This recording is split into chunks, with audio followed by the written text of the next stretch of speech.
로봇과 인공지능을 영상으로. 아맞다 아카데미입니다. 지난 편 칼만 필터에서는 흐릿한 센서로 지금 내 위치를 알아냈죠. 그런데 로봇이 실제로 손을 뻗어 컵을 잡으려면 이번엔 반대 질문이 필요해요.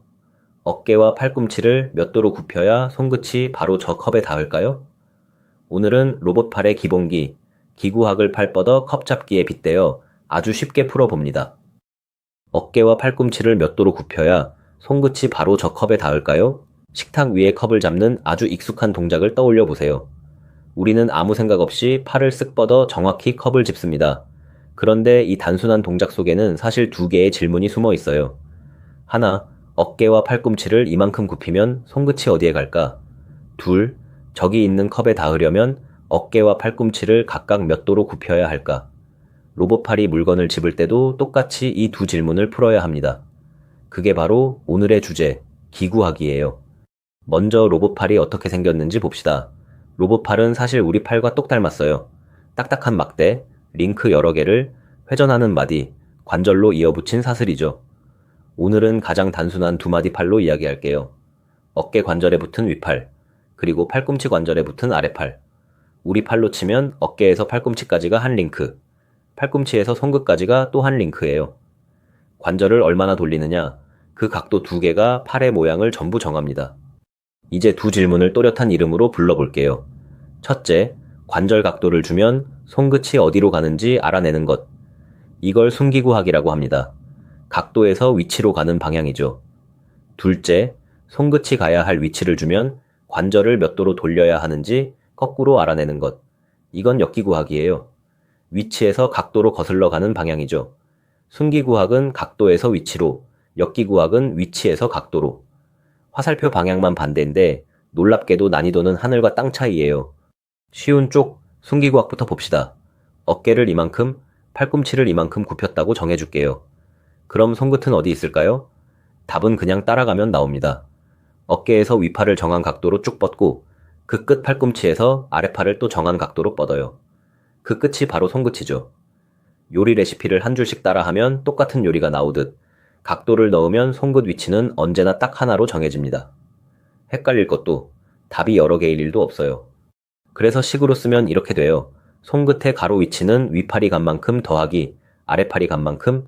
세로도 마찬가지죠. 무서워 보이지만 뜯어보면 각 링크가 자기 각도 방향으로 얼마나 갔는지를 그냥 차례로 더한 것뿐이에요. 직각삼각형의 밑변과 높이를 두 번 구해 이어 붙이는 셈이죠. 핵심은 식이 아니라 이거예요. 각도만 정해지면 손끝 좌표는 계산 한 번에 정확히 나온다. 이게 숨기구학의 전부입니다. 그럼 이 팔이 닿을 수 있는 곳은 어디까지일까요? 팔을 쫙 펴도 길이를 넘어선 못 가고 아무리 접어도 몸에 너무 붙은 안쪽은 못 닿죠. 그래서 손이 닿는 범위는 가운데가 뚫린 가락지, 도넛 모양이 됩니다. 책상에 팔꿈치를 대고 팔을 빙 둘러보면 닿는 영역이 딱 이런 고리 모양인 걸 느낄 수 있어요. 이 닿는 영역을 작업 공간이라고 부릅니다. 컵이 이 도넛 안에 있으면 잡을 수 있고 바깥에 있으면 아무리 용 써도 못 잡아요. 이제 어려운 쪽, 역기구학입니다. 상황이 뒤집혔어요. 컵이 저기 놓여 있습니다. 손끝을 바로 거기로 보내려면 어깨와 팔꿈치를 각각 몇 도로 굽혀야 할까요? 우리 뇌는 이걸 눈 깜짝할 사이에 풀어서 팔을 뻗지만 막상 숫자로 계산하려면 숨기구학보다 훨씬 까다롭습니다. 결과인 손끝 위치에서 출발해 원인인 관절 각도를 거꾸로 추리해야 하니까요. 그리고 여기서 재미있는 일이 벌어집니다.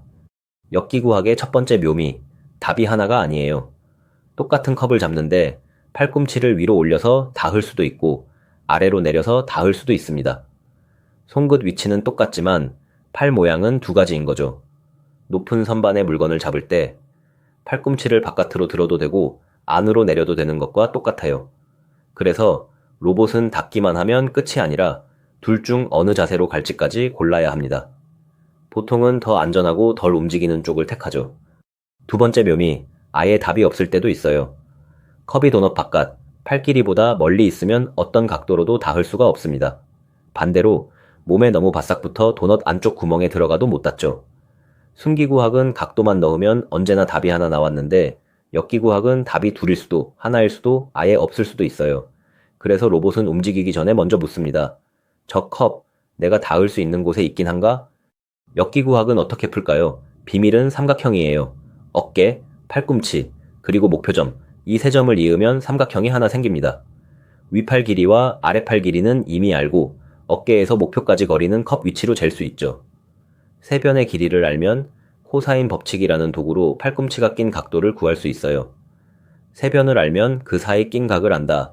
딱 그 원리죠. 팔꿈치 각이 정해지면 어깨 각도 줄줄이 따라 나옵니다. 조심할 자리가 하나 있어요. 팔을 완전히 쫙 폈을 때입니다. 이렇게 일자로 뻗으면 손끝을 조금만 더 바깥으로 보내고 싶어도 더 갈 데가 없고 팔이 어느 쪽으로 굽을지도 아슬아슬해져요. 이런 자리를 특이점이라고 부릅니다. 팔꿈치를 쭉 펴 잠근 채로는 손끝을 미세하게 조정하기 힘든 것과 똑같죠. 로봇은 이런 쫙 편 자세, 근처에서 제어가 불안정해지기 때문에 일부러 살짝 굽힌 자세를 즐겼습니다. 기구학은 팔 달린 로봇이라면 어디에나 숨어 있어요. 공장에서 부품을 집어 옮기는 로봇팔, 의사의 손을 대신하는 수술 로봇, 3D 프린터의 노즐, 그리고 우리가 만드는 미니 지게차까지.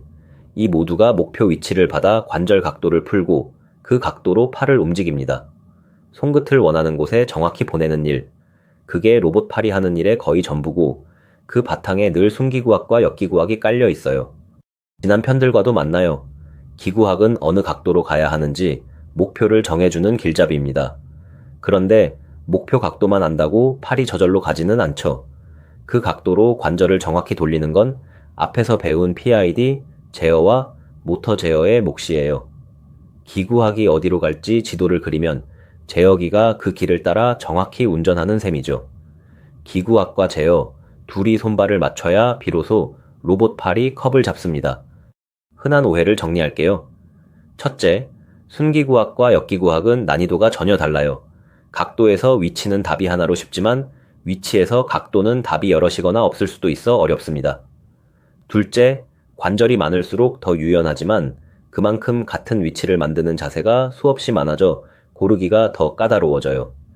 셋째, 쫙 편 특이점 자세는 피하는 게 좋습니다.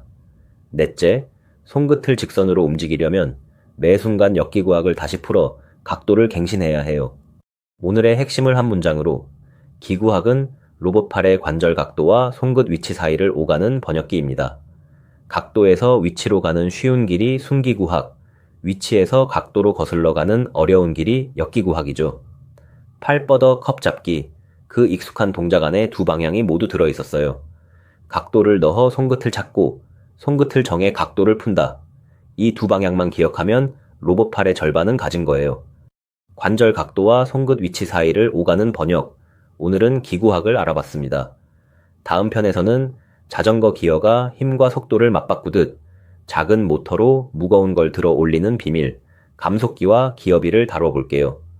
구독과 좋아요는 채널에 큰 힘이 됩니다.